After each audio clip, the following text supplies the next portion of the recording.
দশমৰ ছাত্ৰ ছাত্ৰীসকল, তোমালোক সকলোলৈকে মোৰ মৰম আৰু শুভেচ্ছা জনালোঁ। আশা কৰোঁ ভালে আছা। আজি বহুত দিন তোমালোকক লগ পোৱা নাই, বহুত দিন তোমালোকৰ খবৰ ল'বও পৰা নাই। অৱশ্যে বাইদেউসকলৰ পৰা তোমালোকৰ খা খবৰ পাই আছোঁ। বাৰু, আজি তোমালোকে কিবা কৰিছা নেকি? আজি বিশ্ব পৰিৱেশ দিৱস, তোমালোকে নিশ্চয় জানা। কিবা ছবি তবি আঁকিছা নেকি?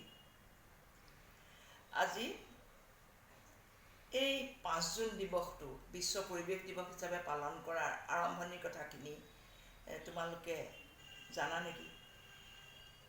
1972 চনতে ৰাষ্ট্ৰসংঘৰ এখন সাধাৰণ সভা বহিছিল ষ্টকহোম চহৰত। তাতেই আন্তৰ্জাতিক মানৱ পৰিৱেশ সম্পৰ্কে আলোচনা হৈছিল। আৰু সেই আলোচনাৰ 2 বছৰ পিছত 1974 চনত আকৌ ৰাষ্ট্ৰসংঘই অন্য এখন মিটিং পাতিছিল। তাত কি হৈছিল? এটা বেলেগ বিষয়ে আলোচনা কৰিছিল, অনলি ওৱান আৰ্থ, অৰ্থাৎ এই পৃথিৱীৰ আমি সকলো বাসিন্দা এক, আৰু সকলোৱে মিলি পৃথিৱী ৰক্ষাৰ কাৰণে আমি কাম কৰিম। এই সিদ্ধান্তৰে 74 চনত তেওঁলোকে ৰাষ্ট্ৰসংঘই আকৌ এখন মিটিং পাতিছিল। তোমালোকে ৰাষ্ট্ৰসংঘ জানা, ৰাষ্ট্ৰসংঘ পৃথিৱীৰ এখন উমৈহতীয়া অনুষ্ঠান, আৰু ইয়াত কি কৰে, পৃথিৱীৰ ভালৰ কাৰণে বিভিন্ন ধৰণৰ বিভাগ আছে, সেই বিভাগবোৰে বিভিন্ন ধৰণৰ কাম কৰে। গতিকে সেই ৰাষ্ট্ৰসংঘৰ সাধাৰণ সভাৰ সেই 74 চনৰ যিটো দিনত এই প্ৰস্তাৱটো লৈছিল, তাৰ পৰাই পৃথিৱীত প্ৰতি বছৰে 5 জুন দিনটো বিশ্ব পৰিৱেশ দিৱস হিচাপে পালন কৰি আহিছে। এইবাৰ 2020 চনৰ বিশ্ব পৰিৱেশ দিৱসৰ মূল বিষয়টো হৈছে চেলিব্ৰেট বায়'ডাইভাৰ্চিটি, অৰ্থাৎ জৈৱ বৈচিত্ৰ্যৰ সংৰক্ষণ কৰা। এতিয়া এই যে বিষয়টো ল'লে, এই বিষয়টো এইবছৰ লৈছে, যোৱা বছৰ লৈছিলে বেলেগ এটা, যোৱা বছৰ লৈছিলে প্ৰদূষণ নিয়ন্ত্ৰণ কৰিবলৈ। যে এই বিষয়বোৰ লোৱাৰ কাৰণটো হ'ল যে এই দিনটোতে এনেকুৱা একোটা পৃথিৱীৰ মংগলকামী বিষয় লৈ বিশ্ববাসীক পৃথিৱীৰ পৰিৱেশ সম্পৰ্কে সজাগ কৰা, আৰু লগতে বিশ্বৰ ৰাজনৈতিক মহলৰ দৃষ্টি আকৰ্ষণ কৰা, যাতে পৰিৱেশ দিৱসৰ কাৰ্যসূচী হিচাপে লোৱা কাম কাজে পৃথিৱীৰ স্বাভাৱিক পৰিৱেশ ৰক্ষাত সহায় কৰে।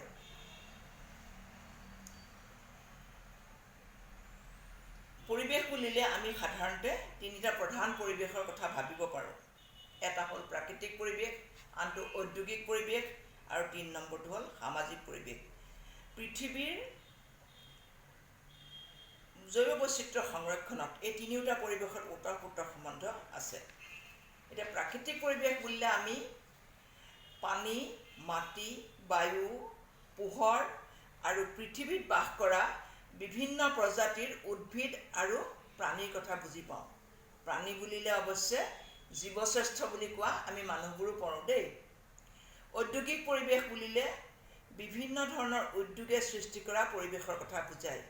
পৃথিৱীৰ প্ৰাকৃতিক পৰিৱেশৰ পৰা আহৰণ কৰা সম্পদেৰে মানুহে উদ্যোগ সৃষ্টি কৰিছে, আৰু এই উদ্যোগে পৰিৱেশত ইতিবাচক আৰু নেতিবাচক 2 ধৰণৰ প্ৰভাৱ বিস্তাৰ কৰিছে। উদ্যোগে আমাৰ জীৱন সুখেৰে ভৰাই তুলিছে, অন্যহাতেদি ইয়াৰ পৰা নিৰ্গত হোৱা যিবোৰ বেয়া বস্তু, অপদ্ৰব্য, সেইবোৰে আমাৰ প্ৰাকৃতিক পৰিৱেশ প্ৰদূষিত কৰিছে, বিনষ্ট কৰিছে। আমাৰ জলবায়ু অস্বাস্থ্যকৰ কৰি তুলিছে, সমগ্ৰ পৃথিৱীৰ উষ্ণতা বৃদ্ধি কৰিছে। তোমালোকে জানা, ওজন লেয়াৰে পৃথিৱীখনক এটা ছাতিৰ দৰে আৱৰি ৰাখে। সেই ওজন লেয়াৰত ফুটা উলিয়াইছে। এইবোৰ হ'ল ঔদ্যোগিক পৰিৱেশৰ যিটো উপকাৰী প্ৰভাৱ, সেইবোৰ।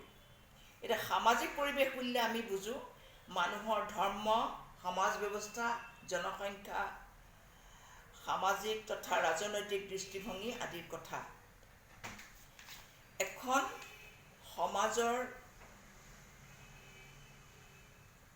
উন্নতি অৱনতি নিৰ্ভৰ কৰে সেইখন সমাজৰ চৌপাশৰ প্ৰাকৃতিক পৰিৱেশৰ ওপৰত।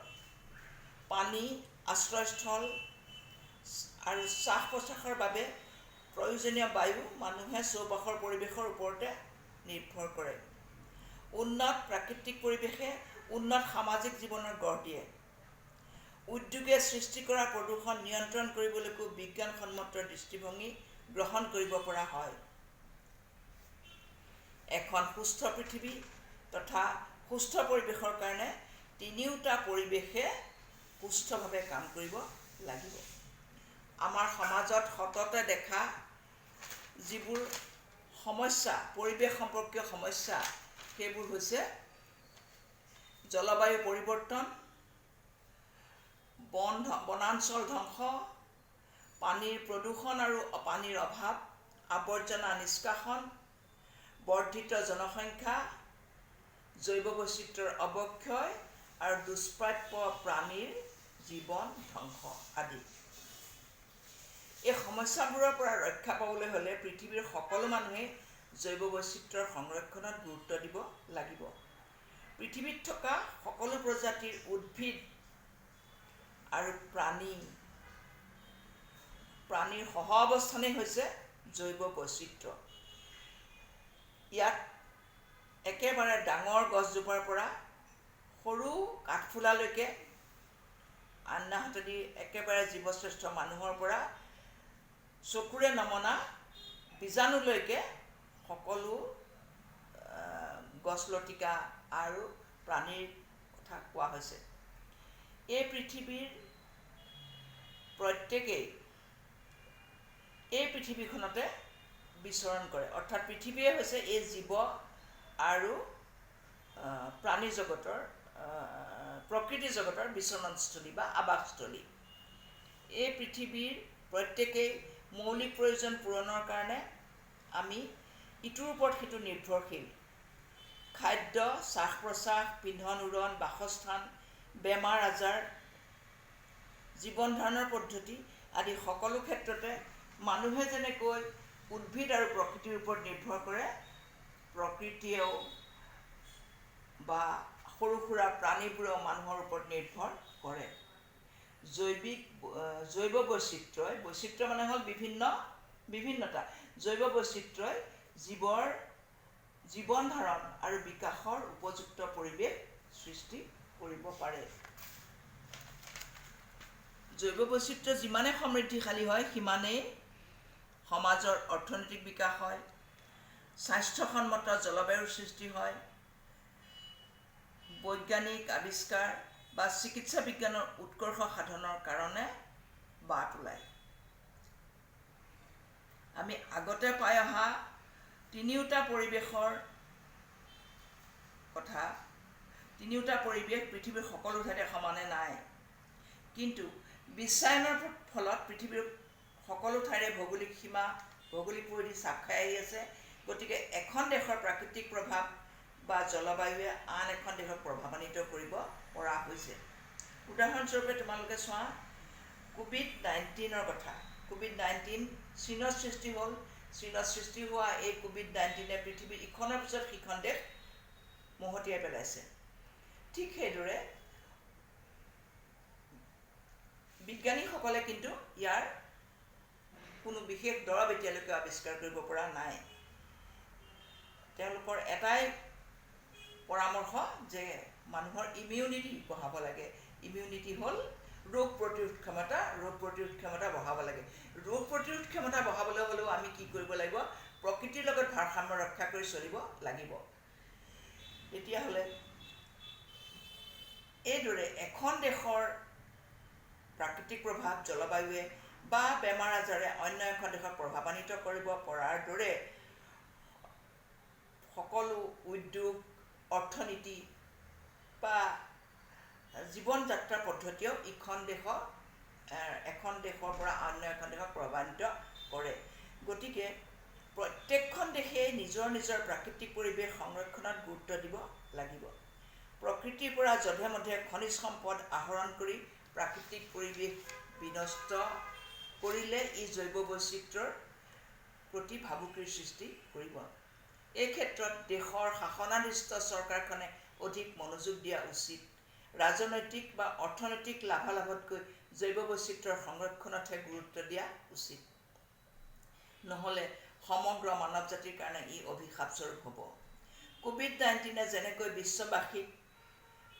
বিশ্ববাসীৰ মাজত এক সন্ত্ৰাসৰ সৃষ্টি কৰিছে, জৈৱ বৈচিত্ৰ্যৰ বিনাশেও পৃথিৱী ধ্বংস কৰিব।